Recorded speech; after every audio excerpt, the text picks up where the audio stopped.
대인 전물편은 우리 도에서는 대천사님께서 무국대도를 받으실 때 제일 처음에 천을을 받은 것이 오심즉 여심입니다.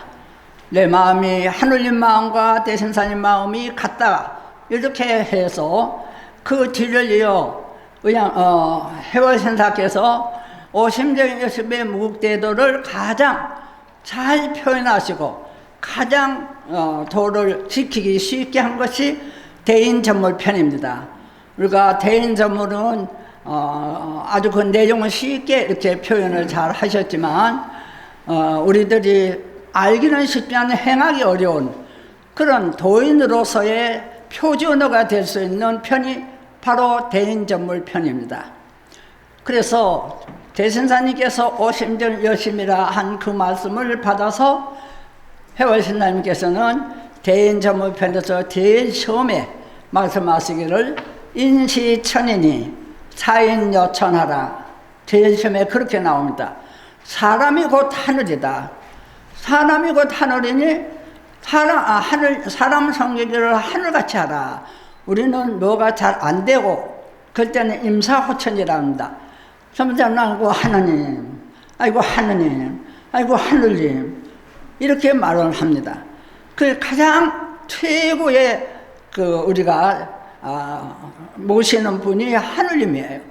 그 하늘님은 사람마다 다 모시고 있기 때문에 사람 성격을 하늘같이 하라, 이렇게 말씀하신 겁니다. 근데 내가 제군들을 바라보니 자존심이 많은 사람이 많더라. 그래서 내가 좀 탄식스럽다, 이렇게 말씀하셨거든요. 자존심, 사람들은 자기 잘난 맛에 산다, 이렇게 말들을 하죠. 내가 제일 잘났다, 이렇게 생각을 내심으로 하게 됩니다. 근데 사실은 이제 잘났다는 그 자존심이라는 것은, 자존심은 자기를 상해하는 것입니다. 자기의 인격을 마이너스 시키는 것이 자존심이에요. 그럼 어떻게 해야 하느냐? 우리는 자중심을 가져야 합니다. 나 자신을 소중하게, 하느님 모신 나 자신을 소중하게 여기고, 높을 존자는 존인 자기 자신은 사람들을 높여요. 내가 내 상대를 높여요. 존인. 그리고 자비, 나 스스로는 낮추는 것이, 이것이 사람의 가장 도리인 것입니다. 그리고 예의이기도 하죠. 사람의 대인 전물에 있어서 가장 첫째가 뭐냐? 예를 갖추는 것입니다. 그 예의 기본은 뭐냐? 인사하는 것입니다.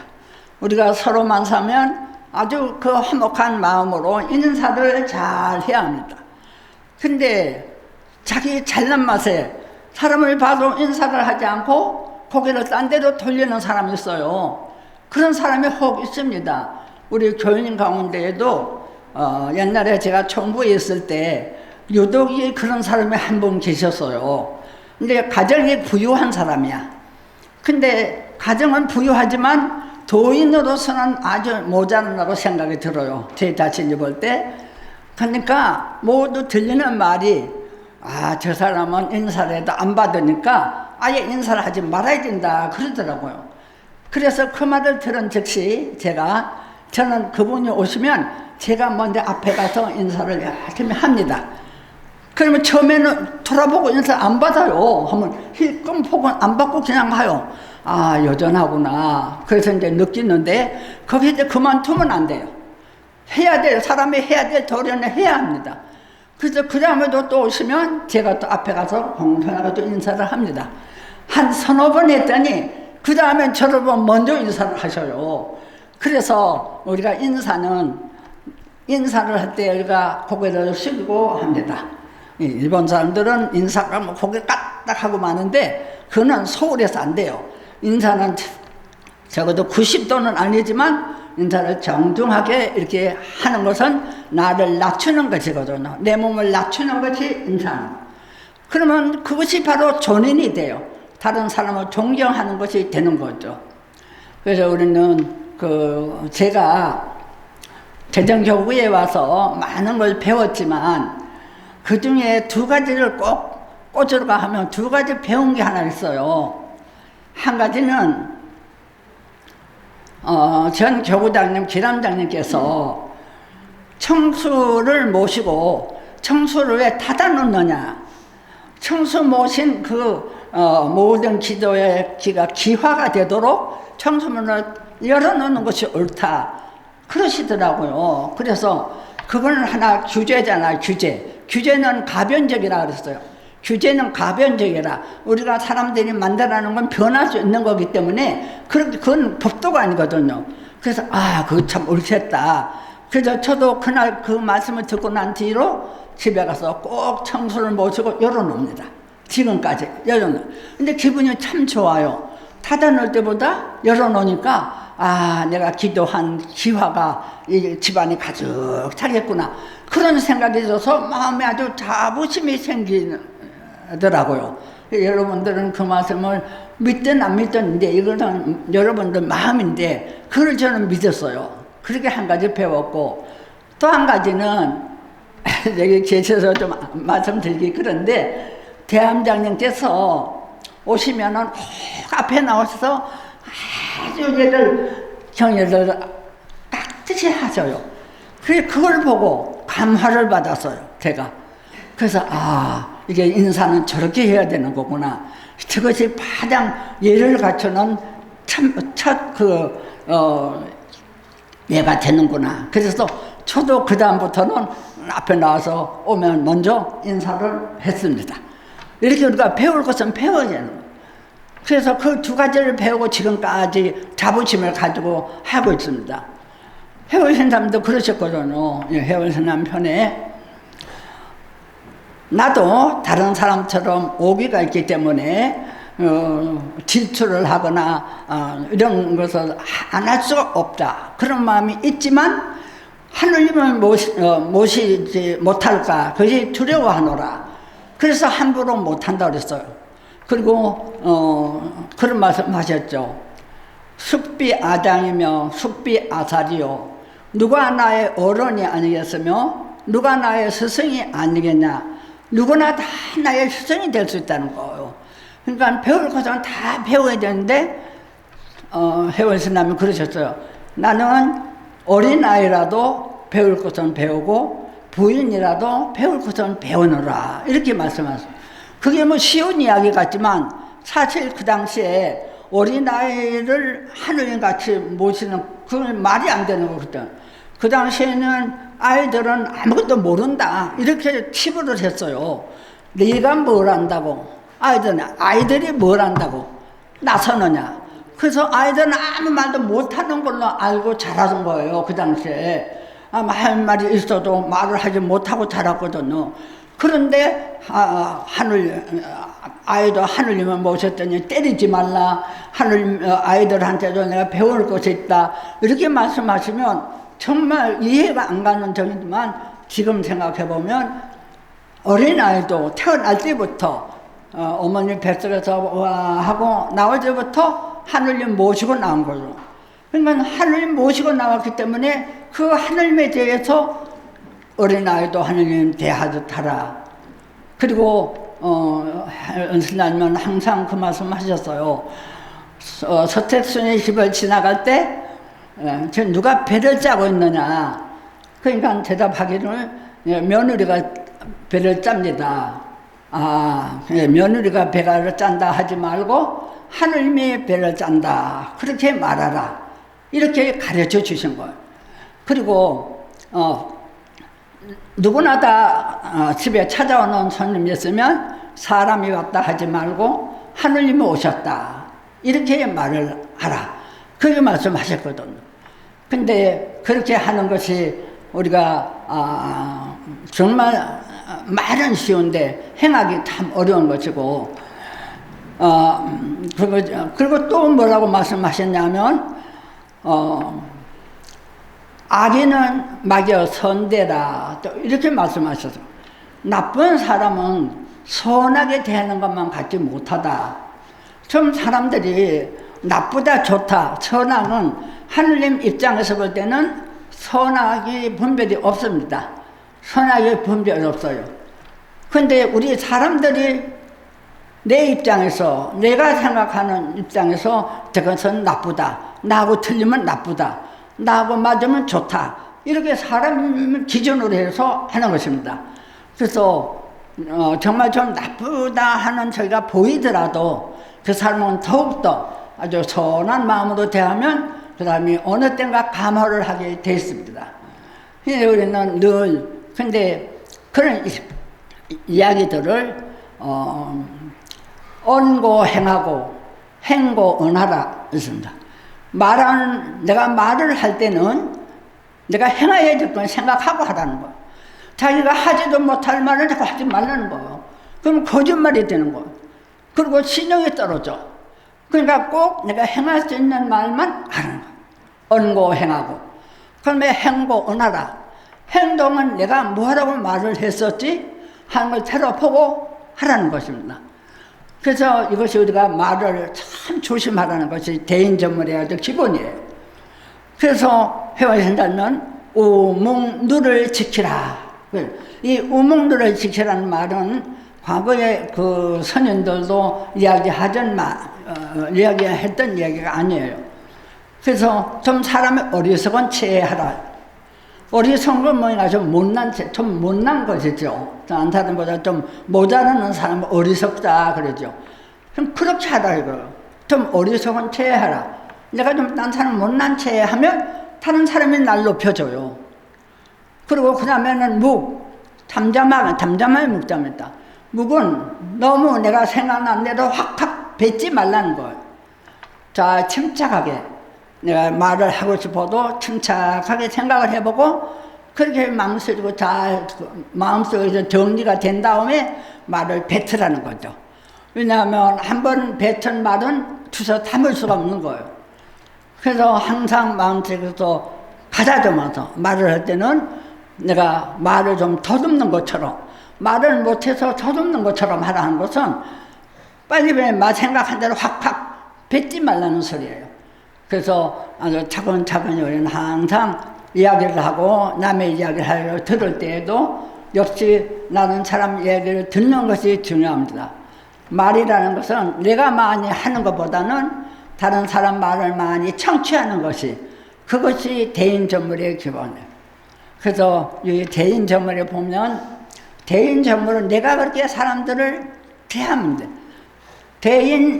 춘풍하고 사람을 대할 때는 봄바람처럼 아주 화목하되 그렇게 하라는 거예요. 그 대개여 추상하라.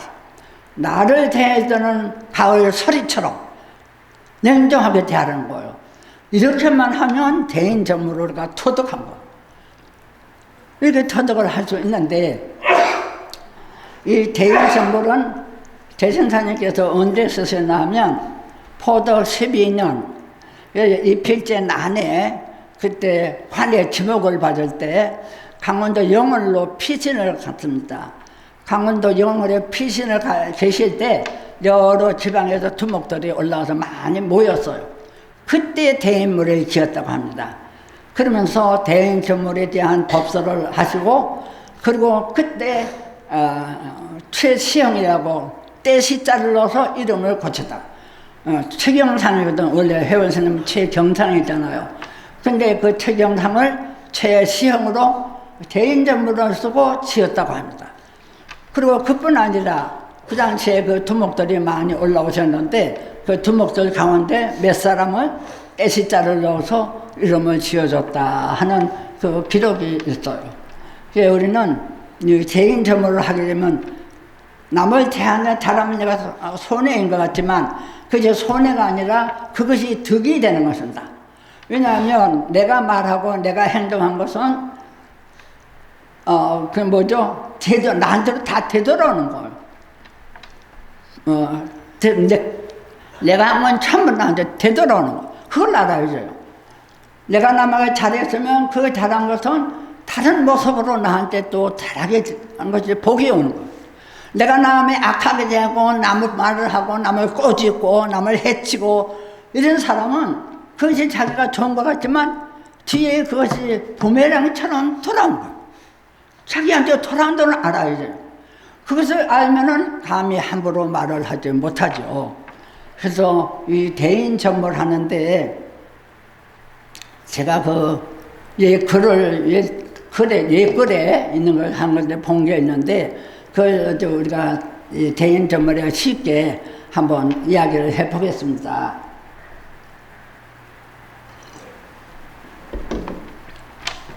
이조 시대 때 아주 돈이 많은 그런 사람이 하나 있었는데 무식해. 그게 머리가 좋지 않아서 공부를 못해서 좀 무식한데 돈이 많으니까 돈으로 벼슬을 샀어요. 그런 분이 하나 있어요. 그래서 김대감이라 이렇게 이제 김대감이라 하고 소문이 나 있고 또 한 집에는 그 시대에 한 집에는 조씨라고 해서 조선비라고 이름이 났는데 조선비는 공부를 많이 하고 머리가 다 돌아가. 그래서 빨리 선비가 돼서 그 일대에 전부 조선비라 하면 모르는 사람이 없지. 그렇게 조선비가 이름이 났었는데 너무 가난해요. 그래서 이 끈이를 못 먹어. 그렇게 가난해. 그러는 시대에 그 김대감 집에서 아들이 하나 없고 후손이 없어. 아들이 없고 딸 하나를 낳았어요. 근데 그 딸 하나를 귀엽다고 함부로 키워가지고 좀 행실이 좋지 않아요.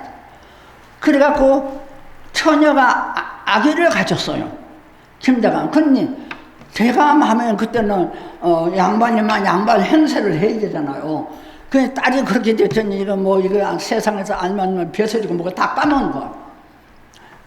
그래서 그 부인이, 근데 그 대감은 모르고 부인이 늘 걱정하는 거예요. 그 부인은 자기 딸애가 저렇게 된 것을 아는데 늘 고민을 하다가 남편한테 함부로 말도 못하죠. 그 당시엔 그랬어요. 함부로 말을 하지 못하고 혼자 꿍꿍대고 있다가 하루는 아주 용기를 내서 자기 대감한테 이야기를 하는 거예요. 아, 우리 딸이 저렇게 과는 이제 나이가 차져가고 근데 시집을 보내야 되겠는데 우리 형제 돈으로 빚을 싼 집에 아주 그 행세 있는 집안에 사회는 볼 수가 없다. 그러니까 좀 가난하더라도 조선비라는 사람이 이름이 요즘 나 있는데 그 조선비가 가난하다고 하니 우리가 있는 돈을 조금 대서 논을 사주고 그렇게 해서 살게 해주고 사위를 삼자. 이렇게 이제 그 부인이 생각을. 근데 빨리 생각하는 건 여자가 더 생각해요. 근데 그렇게 하다 그렇게 해서 대감한테 얘기를 했어요. 그전 대감이 아무것도 모르고 그거 좋겠구나. 받아들였어요. 받아들여서 이제 날짜를 받아서 혼인 날짜를 받았어요. 혼인 날짜가 좀 멀쩡한지 이렇게 맞아졌는데 그래도 할 수 없는 거죠. 그런데 행례를 하는데 그날 이제 이야기야. 대인전물이 그날 이제 조선비가 어떻게 대인을 했는지 그 이야기를 하는 겁니다. 근데 행례를 다 치르고 첫날 밤을 새려고 하는데 아니 아기를 낳게 생겼어요. 자기 부인이. 그럼 어떻게 되겠습니까? 우리가 평소 사람 말대로는 이거 한 거좀 얻었다. 이 양반의 집에 돈도 망친다. 근데 내가 말만 하면 이 딸이 이렇다는 걸 하고 파괴를 하고 말만 하게 되면 자기는 올라가고 그 집이 망하는 거예요. 그것을 잘 생각을 했어. 대인을 할 때는 악인은 막여 선대라 이렇게 생각한 거예요. 나쁜 사람은 선하게 되는 건 갖지 못하다 이렇게 생각을 해서 잠깐 나가서 장모님을 불렀어요. 장모를 알고 있죠. 장모님이 대기하고 있는 거예요. 겁이 나서 장모님을 불러가지고 큰 소리를 했어요. 그 이제 노비들이 다 알아듣게끔. 장모님, 저는 너무 못 살아서 미역국 한 번은 못 끓여 먹었습니다. 근데 저는 미역국 장모님 한번 끓여주면 어떻겠습니까? 소리를 크게 노비들이 다 알아듣게 하는 거예요. 그렇게 해주마. 그리고 빨리 눈짓을 하면서 가서 미역국을 끓이게 하고 아기가 막 나온 거예요. 그러니까 아기를 빨리 수소문을 해서 싸서 이제 울기 전에 쌌어요. 사실은 아기가 우렁이잖아요. 울기 전에 원래 이제 싸가지고 여기 나가는 뒷문이 어딨냐? 하나님 보이지 않는 뒷문이 어딨나 알아가지고 뒷문에다 아이를 싸가지고 다리 밑에다가 거기서 가까운 다리 밑에다 가서 아이를 놓고 애연 집에 온 거예요. 근데 그냥 좀 아이가 죽잖아요. 그게 빨리 와가지고 그럭저럭 새벽이 됐어. 그러니까 이제 그때 이제 큰 소리를 치면서 선비니까 조선비는 아주 선비다운 행동을 하잖아요. 그래 나가서 밖에 이렇게 문을 한들고 나가면서 야 누가 내 뒤를 하나 따르라. 내가 이제 아침 공기 바람을 좀 쏘여야 되겠다. 조선비가 이제 침착한 마음으로 그러니까 얼마나 당황하겠어요. 근데 침착하게 그런 마음을 가지고 내 뒤를 따르라 하면서 앞에 좀 빠른 걸음으로 가는 거예요.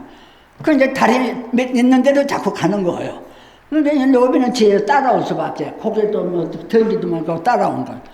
가다가 막 야 여기 무슨 소리가 들리지 않느냐? 무슨 소리가 들립니까? 그러니까 가까이 와봐라. 가만히 아이 우는 소리가 들린다. 그런 거예요. 그러니까 가만히 좀 예 그렇습니다. 그러면 여기 가서 다리 밑에서 소리가 나니 빨리 가서 아이를 데리고 오너라. 아이가 죽겠다. 그런데 그 아이를 두고 그런데 그때 이제 울은 거예요. 울어야 살아요. 아기가 어머니 뱃속에서 나올 때 울지 않으면 살 수가 없어요.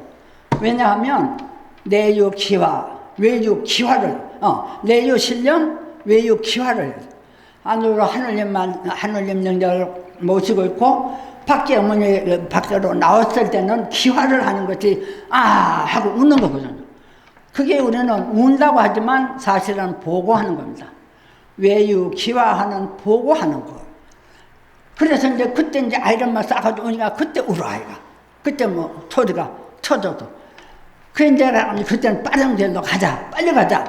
그래서 이제 빨리빨리 가서 문 앞에 탁 들어가면서 뭐라고 하냐면 오늘 이 김다감 어른님 댁에서는 큰 복이 있는 날입니다. 결혼한 날짜에 마침 업동이까지 이렇게 들어왔습니다. 후사도 없는 집에 남자 업동이가 들어왔습니다. 이게 얼마나 큰 대복을 내린 집입니다. 하고 깜짝 거예요. 그러면 다른 저기들도 노비들도 식구들이나 다 그렇게 하는 거예요. 그러니까 이 아이는 대복을 가지고 온 아이니까 잘 키우셔야 합니다. 잘 업종이를 잘 키워서 이제 후손으로 삼으십시오. 이렇게 말을. 그게 얼마나 대인정문을 잘한 겁니까? 그것이 자기 그 부족으로 생각하면 속이 뒤집어 오르겠지만 그것을 다 가라앉히고 마저 선대를 한 거예요. 근데 그렇게 일이 있고 그 다음에 그 부인에게 아무 말을 안 걸어. 조선비가 아무 말을 안 걸어도 부인은 말을 못하는 거죠. 자기 지연제가 있어. 그리고 한 5해쯤 자 조리를 해서 시집으로 데려가는 거예요. 또 조씨가 만약 이것을 폭로를 했다면 조대감 집에도 조선비 집에도 좋은 일은 아니잖아요. 그러니까 이런 거 저런 거를 다 생각을 해서 그야말로 우묵노를 지키고 그리고 마저 선대를 시킨 거예요. 그렇게 해서 가서 살고 있는데 그런데 이 부인이 친정에 가고 있죠. 그 아이가 어떻게 됐는지 그 여자의 마음이잖아요. 어떻게 됐는지 가서 참 알고 싶어. 근데 소식도 전해주지 않고 친정에 안 보내줘. 그래서 답답하지만 말을 못하는 거예요. 그래서 참고 그리고 절대 복종하고 살아. 자기 죄가 있어도 여자가 절대 복종을 하고 사니까 그 집안이 얼마나 잘 되겠어요. 그래서 17년이 되니까 한번 친정에 갔다 오라는 거. 그래서 17년이 되니까 자기도 아이를 낳고 17년 됐으니까 친정에 보내주는데 그 조선비의 생각이 얼마나 저기 하냐면 그 당시에 남자가 17이면은 하나의 선비가 돼요. 아주 이 도리가 다 깨우쳐진 사람이에요. 그러니까 그런 말을 하더라도 흔들리지 않을 것이다. 마음이 흔들리지 않을 것이다 하고 보내준 거예요.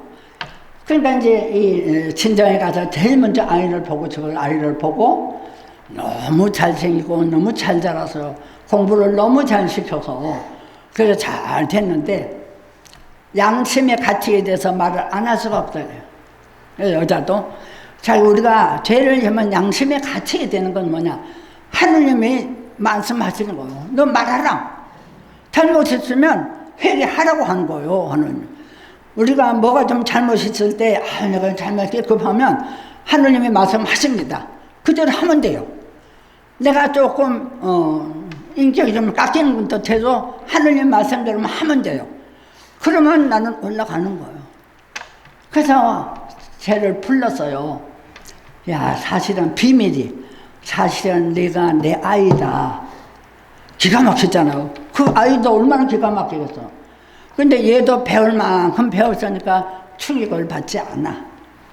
그러나. 그리고 이제 거기서 있다가 저 헤어지고 갔는데, 이제 어머니 얼굴을 아는 거죠. 내가. 그렇단 어머니가 이제 시집에 간 뒤로 자기 양아버지, 양어머니죠. 그러지만 이제 진짜 부모로 생각하고 자랐는데, 어머니, 아버지, 제가 저를 이만큼 키워주시고 가르쳐 주셔서 너무 감사합니다. 근데 저는 조금 다른 공부를 좀 하고 싶은데, 이제 여기서는 좀 힘들고, 어느 절간에 가서 조용한 데 가서 제가 다른 소통하는 공부를 좀 해보겠습니다. 그러니까 뭐 아들이 뭐 하면 그러면 안 해줄 수 없잖아. 뒷바라지 다 해줘야 되죠. 그래서 그렇게 하려구나. 그래서 절에 가서 조용히 이제 한데 이 아이는 어떤 생각을 했냐 하면, 그 어머니가 나한테 이야기해 주는 거, 근데 그 남편이 얼마나 자기를 선대했느냐 이거죠. 그분이 대인을 잘했기 때문에 내가 지금 이만큼 살았는데 그 공덕을 갚아야 되겠다. 우리는 또 은혜를 입으면 갚아야 돼요. 갚아야 돼요. 뭘로든지 갚아야 되는 거예요. 꼭 이걸로 은혜를 받아서 이걸로 갚는 게 아니라 다른 것으로 이렇게 갚아야 됩니다. 그 이제 갚아야 되겠는데, 어떻게 하나 하고 공부를 얼마나 열심히 했는데 3년이 안 돼서 도통을 했어. 도사가 됐는데 무슨 도사가 됐냐? 풍수지리학을 배웠어요. 풍수지리학을 배워서 풍수지리에 완전히 그냥 통한 거예요. 그래서 하루는 가만히 앉아 있으니까 여몽녀가 꿈 같기도 하고 생시 같기도 한데 가만히 앉아 있으니까 조선비 집이라고 하면서 이제 자기 깨달음이 조선비는 아직 못 봤잖아요. 그 아들도.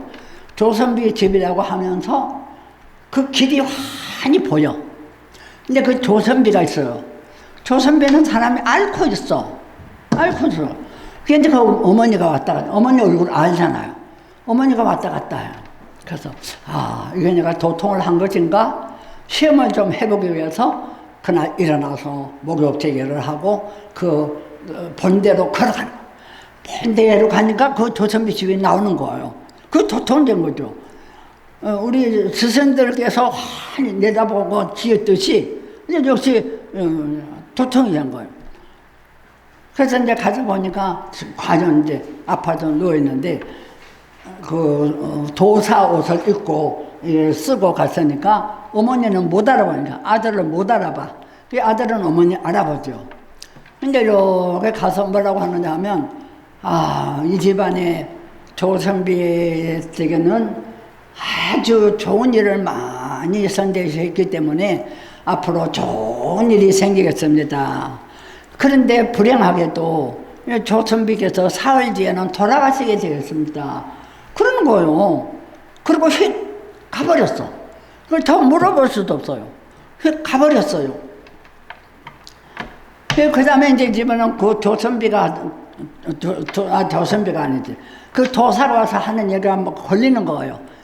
그래서 사흘이 되니까 정말 돌아가셨어. 정말 돌아가셨어.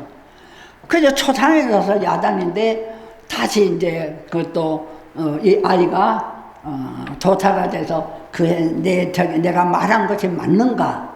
언고 행하라 그랬잖아요. 내가 이렇게 말을 하고 왔는데 그것이 사실 맞나 안 맞나? 가서 이제 보려고 간 거예요. 그러니까 진짜 돌아가셔서 그냥 초상을 나서 야단해요. 그런 거 이제 뭐죠 정신이 없는데, 이게 초상이 났는데 이제는 좋은 곳을 모셔야 되지 않느냐. 내가 이 조선비의 그 과거의 그 일을 생각해서 좋은 묘자리를 하나 정해놨다. 그러니까 내 뒤를 따르라. 그러니까. 무조건 내 뒤를 따르라. 그래서 행청장을 꾸려서 조선비 뒤를 따라가는 거, 앞에 따라가는 거. 근데 강물이 하나 있어. 강물이 있는데 그 도사가 탈 배 하나, 그 뒤에 또 배를 하나 마련을 해서. 그래서 뒤에 배를 타고 나를 따르라. 근데 그 도사가 앞에 가면서 중간에 다 가지 않고 중간에서 딱 뭐라고 하냐면 손가락질을 하면서 저기 저 산에다가 내가 표시를 다 해놨으니까 거기에 가서 묘를 쓰라. 그리고 네 하고 일어나서 보니까 또 없어졌어. 옛날에 도사들이 그랬대요. 날리고 길고. 우리 대신사님도 그냥 도사가 났다고 그랬잖아요. 그런 능력이 있어. 그래서 그러면 이제 도사는 간데온데 없고 그냥 차가 따라가서 가니까 과연 그게 표를 다 해놨어. 거기다 이제 묘를 쓰고 왔는데 그런 일이 있었는데 그러면 이제 자기가 한 것만큼 부메랑처럼 돌아온다 그랬죠. 그 어렵고 참기 어려운 굴욕을 참고 다 대해준 대가가 뭐냐면 아들 둘을 낳았어. 조선비도 아들 둘을 낳는데 그 아들들이 굉장히 영리하고 조선비를 닮아서 공부를 잘했어요. 근데 이 아들들이 둘 다 과거에 합격을 해서 집안이 아주 조선 집안이 완전히 풍요롭게 되고 김대감도 역시 그대로 유지가 되고 했다는 그 소설에 있는 이야기입니다. 근데 이거는 시간이 없지만은 우리 대인 전물이 사람 대하는 거로는 하늘같이 인시천인이 사인 여천하라. 이건 말만 쉽지 우리가 오늘 이 시간부터라도 우리는 다 같이 사람 성질을 하늘같이 하는 그런 모습을 서로가 주고받고 이렇게 하는 대전교구가 됐으면 좋겠습니다. 그렇게 하면 그런 대전교구가 돼서 제가 늘 이야기하죠. 대전교구가 천도교의 중심지가 되어야죠. 중심지에서 무언가 좀 다른 것을 보여주고 다른 것을 우리 안에서 길러서 그것이 축적이 돼서 좋은 그 대전교구가 되기를 바라는 마음에서 해원신당님의 대인 전물편을 빌려서 이렇게 우리가 알기 쉽게 이렇게 이야기를 해봤습니다. 잘 들어주셔서 감사합니다.